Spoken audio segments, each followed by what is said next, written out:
ভারী বর্ষণে পাহাড় ধসে প্রায় 2 ঘন্টা খাগড়াছড়ির সাথে রাঙামাটির বাঘাইছড়ি উপজেলার সড়ক যোগাযোগ বন্ধ হয়ে যায়।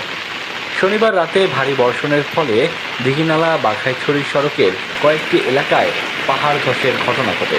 উপজেলা নির্বাহী কর্মকর্তা বলেন, সকাল 9:30টার দিকে পাহাড় ধসের খবর পাওয়া যায়, তবে এটি বড় কোনো শঙ্কার কারণ নয়। এই ঘটনার পরপরই সংশ্লিষ্ট কর্তৃপক্ষকে অবহিত করা হয়।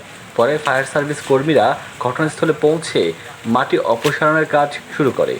11:30টা নাগাদ পুনরায় যান চলাচল শুরু হয়।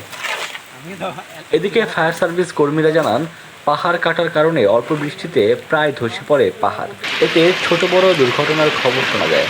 তবে বৈরী আবহাওয়ায় ঝুঁকিপূর্ণ এলাকা থেকে সরে আসার আহ্বান জানিয়েছে প্রশাসন।